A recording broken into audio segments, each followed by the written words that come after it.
प्रशासनिक अधिकारियों का, अपने मंत्रिमंडल के सभी सहयोगी सदस्यों का धन्यवाद करना चाहता हूं कि पूरी रात जागकर उन्होंने लोगों को के जीवन को बचाने का कार्य किया है। पिछली रात ही हमने नगवाई से रात 2 बजे 6 लोगों को बचाया। आज सुबह हमारे 5 बजे हमारे प्रशासनिक अधिकारी और वहां के लोकल एमएलए सुंदर ठाकुर जी साथ थे। 29 लोगों को बाढ़ के बीच से निकालकर हमने उनको बचाया। अब हमारा जो रेस्क्यू ऑपरेशन है वो ख़त्म हो चुका है। अब रिस्टोरेशंस हमारा ऑपरेशन चल रहा है। पिछले रात से कुल्लू में बिजली की समस्या पैदा हो गई है। पूरे हिमाचल प्रदेश में बिजली की समस्या पैदा हुई है। पेयजल की समस्या पैदा हुई है। सड़कें अवरुद्ध हो चुकी है।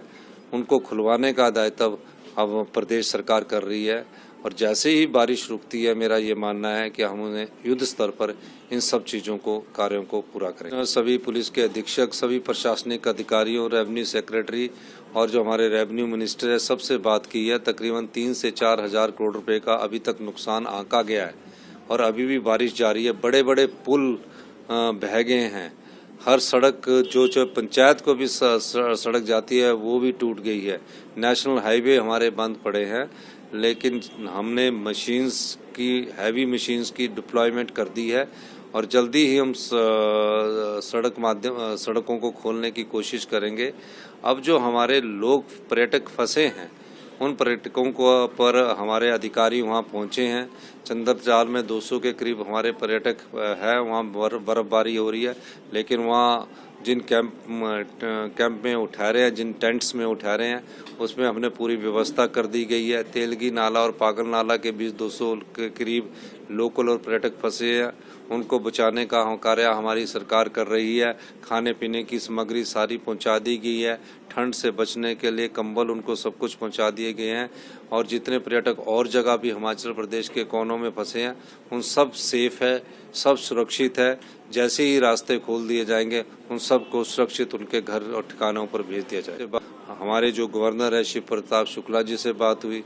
हमारे नेशनल कांग्रेस पार्टी के राष्ट्रीय अध्यक्ष खड़गे जी से बात हुई। राहुल गांधी जी से भी हमारी इस संदर्भ में बात हुई और सब लोगों ने हिमाचल की इस बाढ़ की चिंता जाहिर की। राष्ट्रीय अध्यक्ष हमारे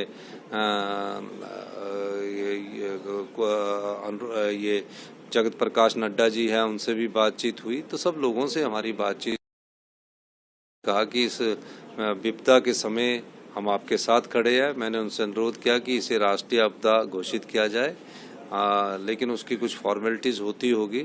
लेकिन इस आपदा के मौके पर मैं हिमाचल की जनता का, अधिकारियों का, प्रशासनिक ढांचे का सबका धन्यवाद करना चाहूँगा कि सब हिमाचल की जनता ने एकजुटता से इस आपदा और कहर की लड़ाई लड़ी है और आने वाले 12 घंटों में भी मैं उनसे अनुरोध करना चाहूँगा कि वो नदी नालों के किनारे ना जाएं।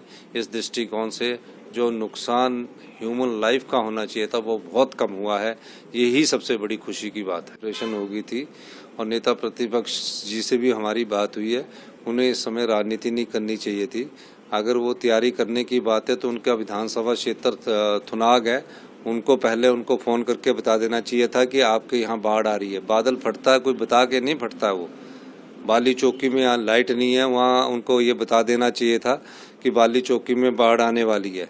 तो ये राजनीति का समय नहीं है। इस समय इस आपदा से लड़ाई लड़ने का समय है और नेता प्रतिपक्ष को भी ऐसे बयानों से बचना चाहिए। फ़ोन पर आप हालचाल पूछ रहे हो और दूसरी जगह आप ऐसा बयान दे रहे हैं तो ये अच्छी बात नहीं है। इस समय हमें इस लड़ाई से लड़ना है। पिछले कल उनसे मेरी बात हुई थी और मेरा ये मानना है कि आपके विधानसभा क्षेत्र में अगर आपने प्रेपरेशन, आप भी पूर्व मुख्यमंत्री रहे हैं, तो आपको क्या पता था कि बादल फटेगा और थुनाग में इतनी बड़ी बाढ़ आएगी, बाली चौकी में लाइट आएगी। तो इन सब बातों को मैं कहना नहीं चाहता, लेकिन राजनीति करने के लिए भी हमारे पास बहुत समय है। इस समय इस आपदा से निपटने के लिए मेरा ध्यान पूरी तरह उस ओर ही है।